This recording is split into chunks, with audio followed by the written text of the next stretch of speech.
Hello guys, আসসালামু আলাইকুম। Welcome to my Facebook page and my YouTube channel rule 0.2। আজকে আমি কথা বলবো ইঞ্জিন অয়েল পরিবর্তন করার সময় আপনি কোন কোন বিষয়গুলো বেশি লক্ষ্য করবেন এবং আপনার বাইকের যদি ড্রেন নাটে কোনো সমস্যা থাকে সেক্ষেত্রে সমাধান কিভাবে করবেন এগুলো নিয়ে কথা বলবো। তো চলেন ভিডিওটা পড়া দেখি।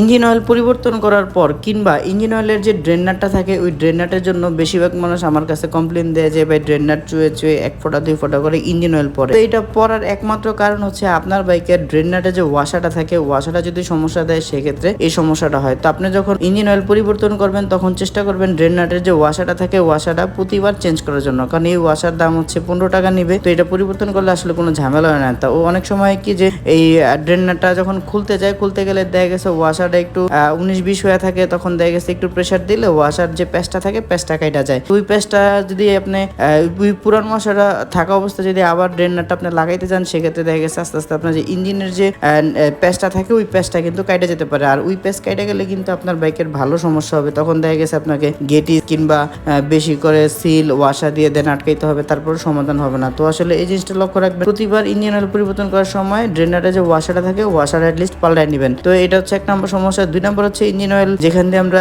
ইন করি সেখানে একটা সিল থাকে, যেখান দিয়ে আমরা মোবিলটা চেক করি যে মোবিলের লেভেল কতটুকু আছে, এটাকে মোবিল গ্যাস বলে। ওই গ্যাসের মাথায় একটা সিল থাকে, ওই সিলটা যদি খারাপ থাকে সেক্ষেত্রে পরিবর্তন করে নেবেন, কারণ ওই সিল খারাপ থাকলে দেখা গেছে আস্তে আস্তে ওই দিক দিয়ে ইঞ্জিন অয়েল চুয়ে চুয়ে বের হয়ে যায়। তো এই জিনিসগুলো লক্ষ্য করবেন ইঞ্জিন অয়েল পরিবর্তন করার সময়। আর যারা ইঞ্জিন অয়েল পরিবর্তন করতে লোকাল গ্যারেজে যান তারা লক্ষ্য করবেন কোনো টেকনিশিয়ান যাতে ড্রেন নাটটাকে বেশি অতিরিক্ত টাইট না দেয় এবং আবার খোলার সময় যাতে অতিরিক্ত বাইরাবেরি না করে। অনেক সময় যে ড্রেন নাটটা সহজে খুলতে চায় না, তো অনেকে আছে যে একটু বাড়ি দেয়, হাতুড়িটা তুলে দিয়ে বাড়ি দিয়ে একটু লুজ করে দেন খুলে, এটা যাতে ভুলও না করে। সেক্ষেত্রে কিন্তু আপনার ইঞ্জিনের যে তলা আছে ওইটা ফাইটা যাওয়ার সম্ভাবনা থাকে এবং নাটের যে প্যাচ থাকে প্যাচটাও কাইটা যেতে পারে। তো এই জিনিসটা লক্ষ্য রাখবেন কেউ যাতে এই ড্রেন নাট নিয়ে পারাপারি না করে।